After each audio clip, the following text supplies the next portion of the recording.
Hello everyone, how you doing? And welcome back to Skye and Evan in the morning. And today we're gonna be talking about Melancholia, our first Lars von Trier movie, of many to come, I imagine, because he's a very interesting filmmaker. So I imagine either you or I will be interested in covering him again. But yeah, Yeah. Melancholia. It is my favorite Lars von Trier. Now that I've seen many, I've seen House the Jack Built, and I think this. I think these two are my only ones. So yeah. Yeah. The only other one from him I've seen is Nymphomaniac Volume 1. I haven't watched Volume 2 yet. Uh huh. Just out of disinterest. It was okay. He's Lars von Trier is very you used the term interesting. It's very He's unique. got weird opinions, weird way of putting together movies. I like filmmakers like that just even if you don't love their movies, you're like, you had something to say, you had Yeah. something you were going for, some idea there. Like, he's an idea man for sure. Yeah. He's a very interesting filmmaker for sure. And yeah, the reason I recommended it last time is because I've been on this like Life of Chuck kick. Because Yeah, yeah, yeah. it had recently come out in digital, and End I of even the made a world. video about it, and so I was like, yeah, and I mentioned it to you how much I liked it, and we were talking about like end of the world movies. I was like, hey, I love Melancholia, and Evan hasn't seen it, so we may as well, see what Evan thinks, and yeah, that's why I recommended it because of the Life of Chuck. So Evan, what did you think of it? How did you find Melancholia? I quite enjoyed it. It's funny, you know when you Google something, you like look it up and then you get like an answer like a couple of words in, like you get like the autofill. When you look up like in Melancholia, what was the point of like the first result will be what was the point of the first half, and it's like it Huh. it is one of those things where the split I did find a little bizarre, and I am because Interesting. a wedding is a perfect way to create drama in a story, and it's just they milk it for like the worst drama that you can get out of a family, of course, and not to mention they're late. But I do find it interesting that it's like two parts basically. Yeah. It's just Justine's There's part the and then first Claire's half and the part, and then second half, yeah. yeah, it's like a part one, part two, and it feels that way because they do feel like two separate stories, two Yeah. separate parts of the movie, but I think since it's Very about them, it ties it together pretty well. Like the yeah. two of them are the leads that drive the story and begin and end it. Interesting that people seem to just be like, what was the point? Because like for me it was very good. I'm curious what you have to say though. Like give I me your suppose. thoughts. What was your interpretation? Give me your I want to understand how your brain works. Well, of the wedding or like of the film as a whole, you mean? Like, because Both. the, I'm curious what you thought of the film, well, your thoughts, what you took let's away let's from it.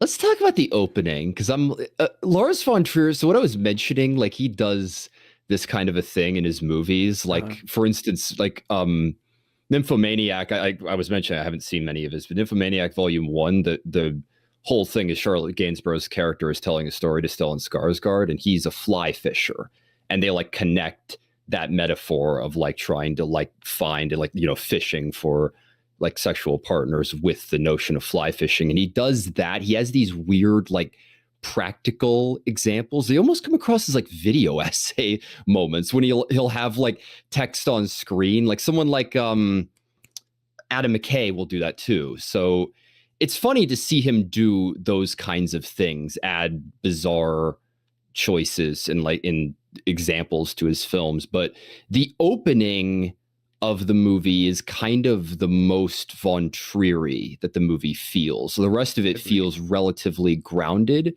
I mean, save for the world-ending like consequences and everything that happens thereabouts. But there's science fiction movies that are about this, stuff like Deep Impact or Armageddon. So the opening feels like it's meant to tie things together. It feels like and some of it is pretty simple. There's a painting that we see later in the movie and it burns. It's like, well, world ending kind of a thing, or like art being destroyed.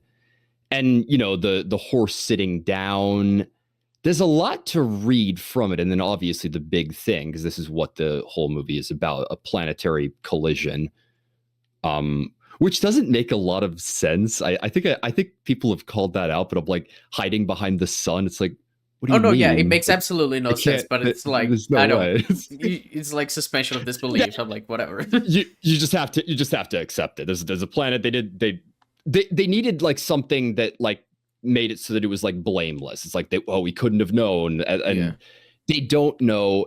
And that was a little bit of a disappointment. Like the first half of the movie isn't really about Melancholia. It's No, like no, no, no. you get the stars, like they look out and they see the Scorpio constellation and they connect that when you can't see it, which is supposed to tie into the second half of the movie, but it's not really about that through and through. The beginning part of it is the characters, you know? Yeah. I'm curious. Like, what was your interpretation? What did you think? Because I mean, I think the name of the movie gives it away. But what did you think the movie Well, was about?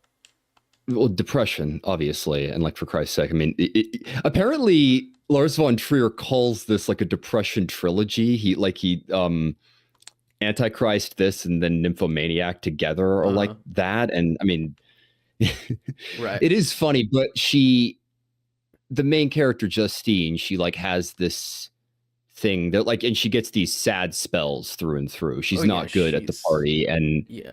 they. What I love is like I said, weddings are just perfect for creating drama in a story like this because it's all so formal and official, and it's all about like making the party and it. But when things fall apart, it's just and when like it's just the fakeness of it is so clear. It's a crazy thing to behold, and like the whole movie just shows that when they're 2 hours late and I don't To know their why. own I don't think they wedding. ever explain why they're late to the party. It just Well, some the I car guess was I the point was like the car was like stuck and everything. So, but it was just like it doesn't really matter because it's surely didn't their take wedding, two right? hours. Yeah, exactly. Because Whatever that's made them what. late, they didn't care enough, and they Well, wasted a lot of their time. that's So what they mean because it's like it's their wedding and everyone's like expecting things of them. It's like it's their wedding. Why should they care? But it's yeah, talking yeah, about how their all their performance and obviously that ties in general with just the performance people with depression have to put on, like having to put on this happy yes. face and everything, which I think is a very I, interesting metaphor.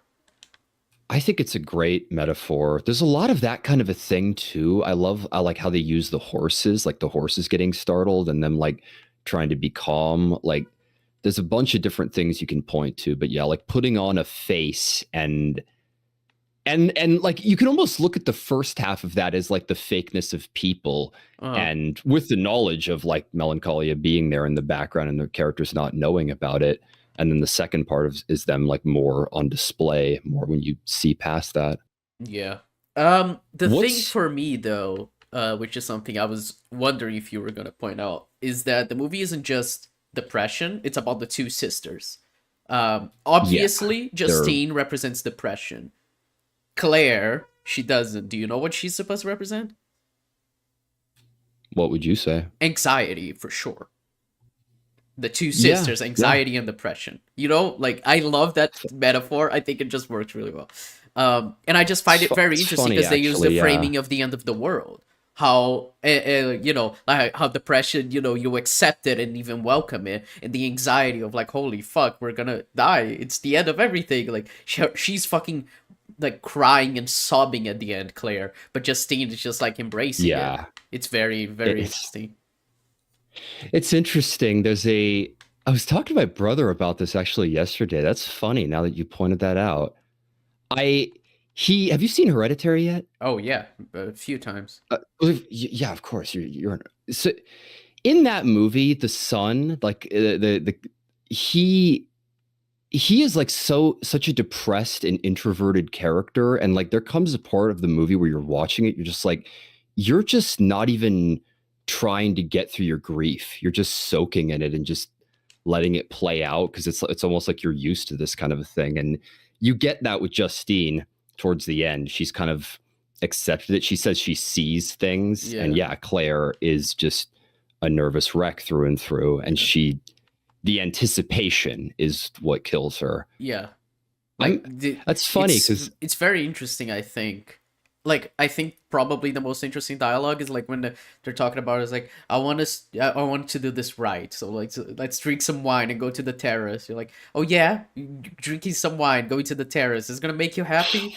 Yes. It's like I think it's fucking stupid because it's Yeah. just like I get the depression side talking, being like, there is no good way to die. There's no right way to die. Death is always like ugly and fucking, like it destroys everything. And so she just kind of embracing it regardless of how it comes instead of like trying to have a good death, which I think is just like I think that was Yeah. probably my favorite uh like dialogue in the film.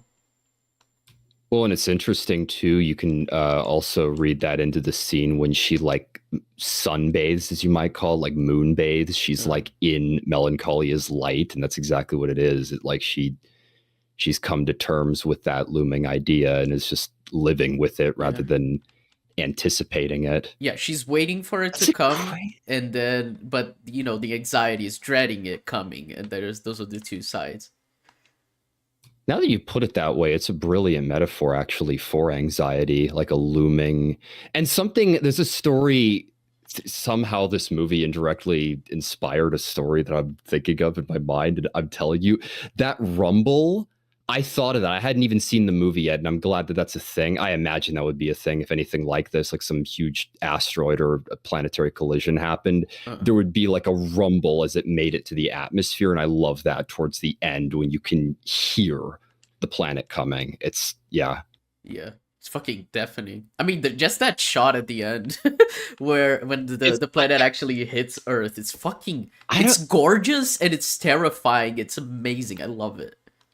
yeah, I don't even like consider it really a spoiler. Like, of course, I knew that the world actually ended, that there wasn't like an out or anything like that. But like that shot, even knowing it, it is beautiful. It reminds me of like the when they use the Death Star in Rogue One. It's just one of those things. It's like beautiful, but also like Jesus Christ, like this Yeah, is horrible. So yeah, for sure. Yeah, I don't know. It's I think it's a movie, and as someone with depression, I find it hard. Okay, it's gonna be a weird tangent, but bear with me.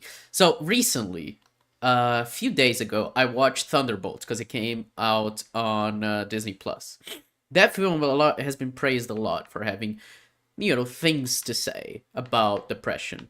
And for being like a very well thought out, very interesting way to talk about depression. And I did not like it. I thought it was baby's first depression in the same way as something like Barbie's well, I baby's mean, it's first kind of feminism, except yeah. Barbie is actually like better made and more entertaining. It's what you expect from the MCU, It is, just the yes. standard Well, yeah, theme it that is a Marvel doesn't. movie about depression. It's not gonna be like Exactly. it's not gonna be a Citizen Kane. But my thing is, right? As someone with depression, I think the representation of depression in media frustrates me a lot of the time, and I think Melancholia is probably one that like just nailed it like perfectly. Like I understand what Lars von Trier was going for with his representation of depression and anxiety, and I literally love that he made them sisters. Like yeah, those are sisters. They go hand in hand, Yeah. and Now that you put it's it how I as a yin viewed. and yang like Yeah, that, that really did change my perspective on it. It's that is exactly what I think they were going for. I yeah. didn't see the anxiety part as much, but it makes sense now. Yeah, and it's Damn. it's it's brilliant. I think I really love it. I think it has like something very interesting to say, and I think it just nails it. I don't know. I think Lars von Trier, he's a wild filmmaker, but I think he just like he had something to say with this film, and he nailed it in a way that I find very thoughtful and unique. So yeah, I don't know. Yeah. I really like Well, it. it's funny how that works because we'll probably talk about some of his others. I would love to talk about the house that Jack built at some Oh point, yeah. but that he the other films I've seen from him, like what he's trying to say is a little more unclear. Uh You huh. could like he'll add all these different elements and different details and ideas, and it's like, is there a through line that connects all this, or is this just kind of like random ideas you had in your mind? I mean, both Nymphomaniac and the House that Jack Built are structured like different episodes and jump across time. This is a little bit more of like a straight linear story, so And it's funny how that works with someone like Lars von Trier, but that's usually what he does, from what I understand. But it's nice to see something like this that's just a little bit more toned back and just uses an extraordinary idea to explore a pretty simple idea. Yeah. So yeah, I don't know if I think it's like it is a movie that's like I think anyway, it's going for something quite like clearly metaphorical. Like the family, the way they treat Justine especially is very over the top on purpose because it's just being like showing like different aspects of depression of how people treat Well, people with depression and so on. Well, as well as that, I think the other thing that's important is the castle setting. That it's Uh-huh. like it's this huge estate that they're on with like a full golf course on it, and like it's this big, almost like royal wedding. But it's like it's just kind of two people that just work for a company, but they make it so big and they scale it up, and Oh yeah. it's so funny how it's the movie is shot in that way, because it, even though it's got a huge sense of scale and a huge setting, like the wedding itself, like it feels so hollow. They Oh yeah. just, you can tell there's so much like unsaid hatred at the table. Yeah, I mean that's part of what I find so interesting is like the family dynamics are very they're very much on the surface. You can tell like everyone kind of hates each other in some ways. And like the stuff that's hidden doesn't stay hidden for long, like with fucking Skarsgård father. I always forget their first names. For me, they're all Skarsgård. Oh, fucking Stellan Skarsgård. Stellan Skarsgård, that's it. Because there are two Skarsgårds in this film Yeah, as well, which is like Skarsgård. because one plays the husband, the other plays the employer. And like she's just like, I fucking hate your company so much that nothing is too good for you. Like everything is very much on the surface. In terms of like the dynamics between everyone there. And when it's not, it doesn't stay hidden for long. So it's very much just like going for like here is what the metaphor is. This is depression. You know, the main theme I think is, I mean, the planet's literally called Melancholia. I think that's like you know, very clearly what the movie's going for. But I think it explores it in a very interesting way because like even if you don't take it metaphorically, I don't think this movie's like going for anything entire too like outlandish to be like, oh, you know, it's just metaphors, it's too over the top. Maybe something like I think maybe I'm thinking of ending things is more like straight up metaphorical Yeah, or it's there are movies that definitely play more into like a they almost feel like they have like some hidden meaning or something like yeah. that, or something where you don't understand it and they're like, don't you see, as long as you know this, you're like, oh, like Yeah. that yin and yang thing you told me, it's like something that like connects the story, but it's not one of those where you feel lost if you don't have like Yeah. any Like one it piece feels of like an detail. actual film. Like if you just look at Yeah, like from a surface it's level. it's the simplest way of putting it, and like I said, it's like his most accessible film that I like, am aware of anyway. Yeah. I've heard Breaking the Waves is like more of a normal movie. I don't know though. I don't know that much about it. I need to see more of his movies, but Yeah, for yeah, sure. it's funny. It's like he's controversial for good reasons in a lot of ways, but I do like his movies. I've yet to see one of his movies where I felt like I'd wasted my time or that he just made something completely trash. It's just nice seeing something like this that more people vibe with, Yeah. and the performances as I well was are about to great all around. For mention. one, I was blown away at like actors like John Hurt just being in this movie Oh for a little yeah. bit. And obviously Stellan Skarsgård, he unfortunately doesn't have much to do towards the act, but yeah, the leads, and especially Charlotte Gainsborough towards the end, Charlotte Gainsborough, she's the she one I wanted to mention because at the end her crying, like it's so good. It's so fucking good. yeah, I I've seen her in a decent bit, and usually it is roles like this where she like gets like super emotional, drawn out moments, and it's it's pretty crazy to see. She's really good. Yeah. And obviously Kirsten Dunst. She's amazing. I love her in everything. She's one of my favorite actors. She's really good. Yeah. Hopefully more of a resurgence with her as of late. She was in Garland's Civil War, which is something, but Jesse Plemons was more the star of that show, from what I understand. Yeah, I heard. um, It is funny. She's married to Jesse Plemons. They, yeah, I got they you for did sure. Fargo season 2 together, and then they've been in And a they few seem like a things. great couple too. It's funny Yeah, how that works. I always love that when like two celebrities like that fails so often, but when it works, you're like, hey, it's not yeah, all doomed. yeah. No, she's great. um, I love her. She's what she's got upcoming. Uh, Nothing that I seem to know of, but I'm probably gonna check them out anyway. Few films. I really like her. She's a really good actress, and I like that she does a lot more indie stuff nowadays. Because obviously, yeah, she played fucking Mary Jane Spider-Man. Watson Yeah, in Spider-Man, so you'd expect her to do some like more mainstream stuff, and she doesn't really, which I kind of like. I like actors like that, branch out with their careers, like like Robert Pattinson, obviously doing like some yeah, A24 films and everything. After he did like the Twilight movies, obviously he's the Batman too, but he's done a lot other like smaller stuff. So I like when actors like try to challenge themselves with stuff like that. I don't know. yeah. Metaphorically, I'm curious. I think I sent you a screenshot of this, but hole number 19 at the end, that was interesting imagery. She just drives. I do like that scene. Like, obviously, all the like, I don't even know the car didn't work, but the club car, they needed an excuse to get on the golf course, but that fails. And then there's so it's so funny. There's literally a line from Kiefer Sutherland's character where he says like, "How many holes are there on the estate?" And she says 18. It's like, yeah, like an 18-hole golf course that is in the game of golf. Yeah, because there's 18 holes, but they go out of their way to say that, and then there's a hole 19 on the course, and it's like, what's that about? That's clearly on purpose. Yeah. So I apparently like it's related to purgatory, but I'm like I don't feel like there's much of a religious idea in this movie. No. This religion isn't really touched on at all. Yeah, I And think that's just like, like a thing that like it's just Lars von Trier being Lars von Trier, being like, oh, well, let's that's put my up some fucking other visual metaphors. I don't know.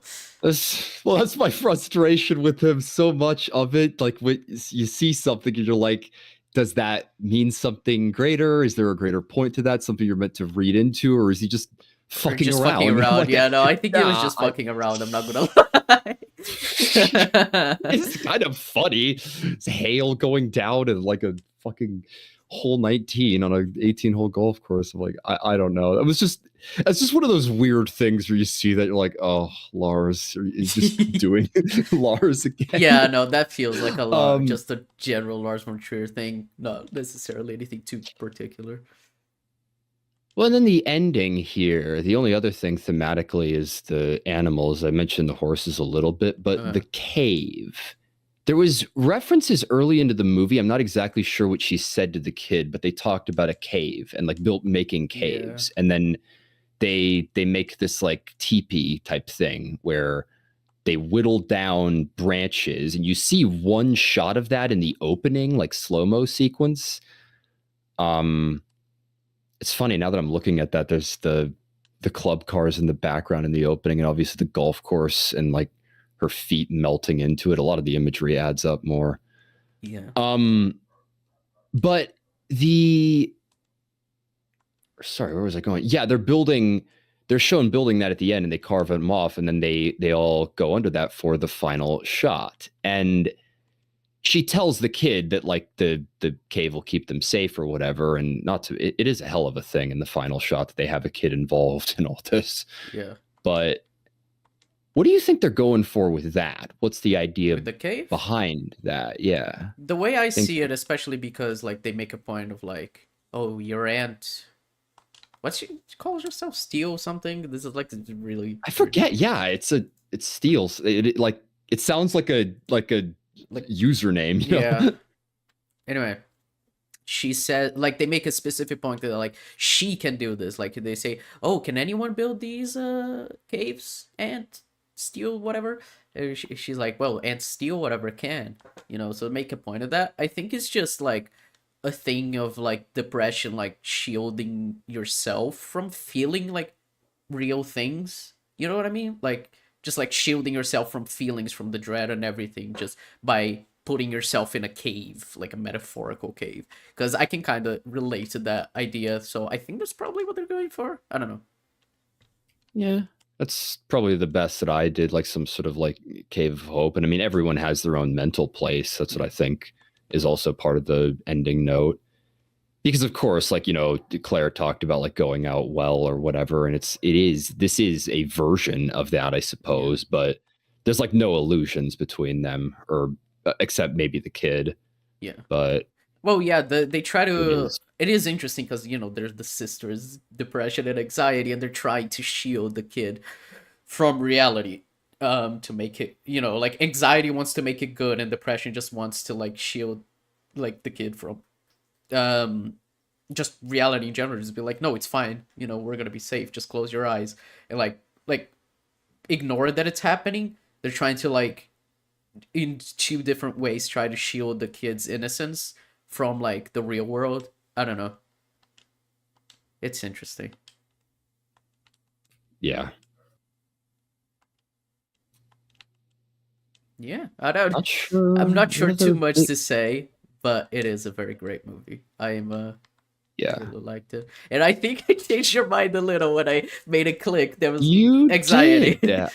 I want to rewatch this movie now retrospectively, because ever since you put that in, a scene that I like with that is, for one, the metaphor of the little astronomy tool that the kid makes. It's like one of those, because I'm someone that, like, I believe I have anxiety. I haven't been like diagnosed or anything like that, but what I do when I get nervous, when I get stressed, is I often research it. If there's like something that's making me nervous, I like look into it, and I want to know, like, what is this? Like, what are the odds of this happening and that? And like, you get that with that tool that she makes, and then it obviously like freaks her out when she realizes it is getting closer. But then she looks up the path, and I'm like, that is something that I do. And yeah, I'm probably going to look at that second half very differently now. Yeah. That is, wow. Yeah. Huh. Yeah, I don't know. I really enjoyed this movie. I remember after I watched it the first time, I was like researching it a lot because I was like, I really like this, but I can't put my finger on why. That was way before I got my diagnosis of anxiety and depression. So now I'm like, oh, I get it now. It was just like I saw myself in the two ways. And the anxiety thing is a little bit more hidden, I think. I think the depression is clear. I was like, sure, not getting into the tub and everything. The anxiety thing, even though there is a moment where Kiefer Sutherland says she's very anxious.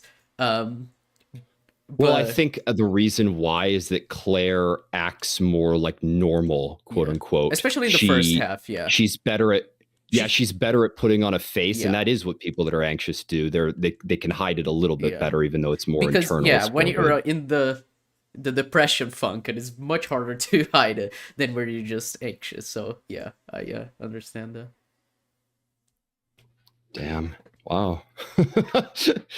You have swayed my opinion, Skye. Hell yeah. I want to look at it again. All right. I'm guessing you would recommend this. Would you recommend Melancholia? Oh, hell yeah. I love this movie. And, people with depression and anxiety, I think it is a very worthwhile watch in terms of just like feeling seen and understood. Although the film is also very anxiety inducing when you consider, it's the end of the world. Still, so I understand if you're put off. Real talk, though, this is up there for end of the world movies. I love this. I haven't seen Life of Chuck, and I'm not sure what people would say is like the definitive end of the world movie, but it's pretty damn excellent. So yeah. Well, I'm glad I changed your mind, and I imagine you would recommend it too, then. I would definitely recommend it. Hell yeah. All right, Chad. Thank you for watching. Oh, yeah, sorry. I forgot completely. Your recommendation, Evan. Indeed, my recommendation. I had an idea that I was like kind of lost inspiration for later this week. I was just like, I don't really care. I'm going with a random one that I added to my list. A movie that I just set aside because it always felt like a chick flick, even though I barely know anything about it. But everyone says no, and it's actually really good and interesting and like just a great film that came out relatively recently. Devil Wears Prada.